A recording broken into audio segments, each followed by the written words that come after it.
아니 조국 씨가 지금 2심에서 파렴치한 범죄 행위로 2년 징역형을 받은 사람이고 법정 구속이 안 됐다 뿐이지 이게 대법원에 가가지고 확정 판결이 나면 여러분이 뽑아주셔도 조국 씨는 조국 전 장관은 저 당의 대표는 물론이고 국회는 할 수 없는 분이에요. 조국 전 장관 편들라 그러지 마시고 이거는 동의를 해주셔야 돼요. 이런 문제는. 동의를 왜 강요하세요? 그러니까 우리가 정치를 비평할 때 도덕을 기준으로 하면 참 힘들어요. 도덕을 기준으로 하면요. 그러니까 현실에서 무슨 일이 일어나면 아니, 다 그게 무슨 도덕입니까? 지금 불법을 이야기하고 있는데 거기 무슨 도덕? 파렴치한이라는 것은 도덕에 관한 문제잖아요. 아니 입시 비리가 파렴치한 거죠. 그럼 이 파렴치한 범죄가 아닙니까? 파렴치한 범죄 행위로 2년 징역형을 받은 사람입니다.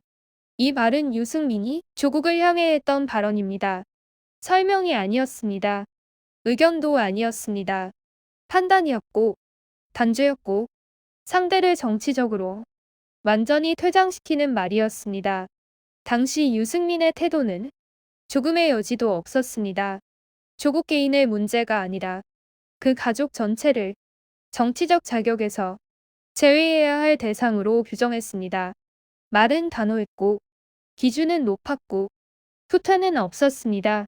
정치인이 남을 향해 사용할 수 있는 가장 강한 도덕의 언어를 주저없이 꺼낸 순간이었습니다. 그리고 지금 비슷한 질문이 유승민 앞에 놓여 있습니다. 딸인 유담 씨에 대한 인천대 교수 채용 논란. 유승민은 CBS 라디오 김현정의 뉴스쇼에서 이렇게 말합니다.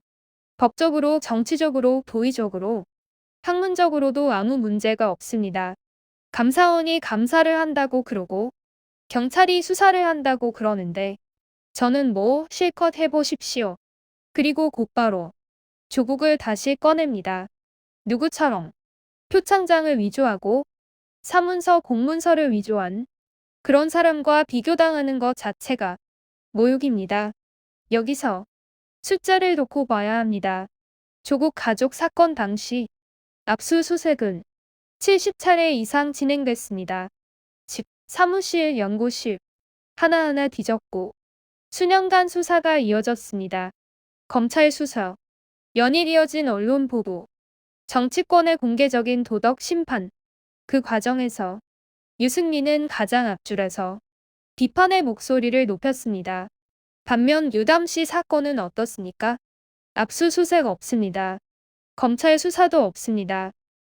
유담 씨는 지금도 조교수로 정상 근무 중입니다. 같은 자녀 문제인데 적용된 기준은 처음부터 끝까지 완전히 달랐습니다. 이 장면이 반복되는 이유는 단순합니다. 정치에서는 기준을 세운 사람이 가장 먼저 그 기준에서 빠져나가려 합니다. 남을 단죄할 때는 도덕을 들이대고 그 도덕이 자기에게 돌아오는 순간에는 설명을 시작합니다. 그래서 정치판에는 단죄의 언어는 넘치고 책임의 언어는 사라집니다. 이 지점에서 유승민의 최근 발언이 다시 이어집니다. 라디오 인터뷰에서 유승민은 이 발언을 했습니다. 총리직 제안을 받았지만 거절했다. 그 발언 이후 딸 문제에 대한 질문이 이어졌고 유승민은 아무 문제 없다는 설명을 반복했습니다.